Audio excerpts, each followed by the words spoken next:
બાકી છે। એક તરફ ભગવાનના મોસાળ સરસપુરમાં લાખો ભાવિકોના પ્રસાદની તૈયારીઓ પૂરજોશમાં ચાલી રહી છે, તો બીજી તરફ જગન્નાથ મંદિર ખાતે ભગવાનના રથને આખરી શણગાર અપાઈ રહ્યો છે। ગજરાજોથી લઈને રથ સુધી સમગ્ર વાતાવરણ ભક્તિમય બની ગયું છે। આવો જોઈએ આ રિપોર્ટ અને આવતીકાલે દિવસ દરમિયાન જોવાનું ન ભૂલતા રથયાત્રાનું મહાકવરેજ।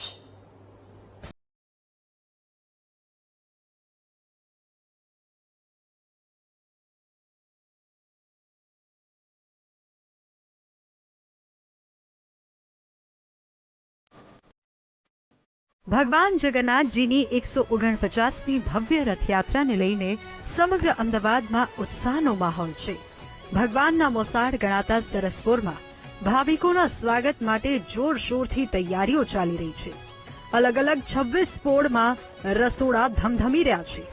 અહીં લાખો ભાવિકો માટે પૂરી શાક, માલપુઆ અને ફૂલવડીના પ્રસાદની વ્યવસ્થા કરવામાં આવી રહી છે। ગઈકાલે ગુંદી આખી રાત પાડી, અત્યારે ફૂલવડી ચાલુ છે, સાંજે પૂરીઓ છે। લગભગ અહીંયા 25 થી 30 હજાર માણસનું રસોડું છે।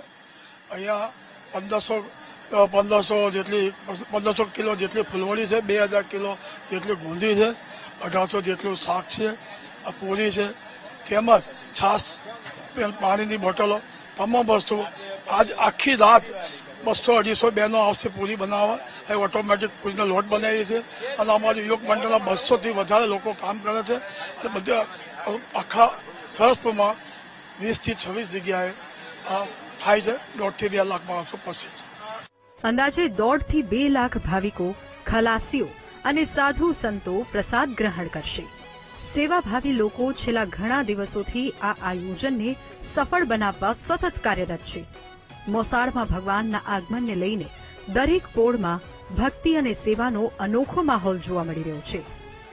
બીજી તરફ અમદાવાદના જગન્નાથ મંદિરમાં પણ રથયાત્રાની તૈયારીઓને આખરી ઓપ અપાયો છે। ઢોલ નગારાના તાલ વચ્ચે ભગવાનના રથને મંદિરના પ્રાણગણમાં લાવવામાં આવ્યો। ભક્તોએ રથ પર પુષ્પ વર્ષા કરી ભગવાન પ્રત્યેની પોતાની આસ્થા વ્યક્ત કરી। રથમાં ભગવાનના વેશમાં સજ્જ નાના બાળકોનું દૃશ્ય સૌના આકર્ષણનું કેન્દ્ર બન્યું। વર્ષોથી અમારી આ પરંપરા રહેલી છે અને એકમના દિવસે ભગવાનને સોના વેશના દર્શન કરાવવામાં આવતા હોય છે। પશ્ચાત ભગવાનના ત્રણેય રથો નિજ મંદિરમાં લાવવામાં આવતા હોય છે। ત્યારબાદ ગજરાજ આવતા હોય છે, ભગવાનને પ્રાર્થના કરતા હોય છે કે ભગવાનની નગર યાત્રાએ અમે પણ આપણી સાથે જોડાવી અને આનંદ ઉત્સાહ સાથે આ લોકોત્સવ મનાવીશું અને મંદિર દ્વારા ભગવાન દ્વારા ગજરાજોનું પણ પૂજન વિશેષમાં થતું હોય છે। સમયસર ભગવાનની રથયાત્રા 7 વાગે પ્રસ્થાન કરાવવામાં આવશે। ભગવાન જગન્નાથજીની રથયાત્રા માત્ર ધાર્મિક પરંપરા નથી, પરંતુ આસ્થા, સેવા અને સામાજિક એકતાનું પણ પ્રતીક છે।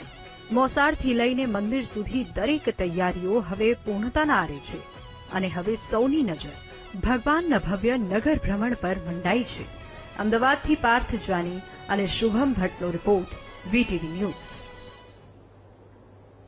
યુરોપમાં પ્રચંડ ગરમી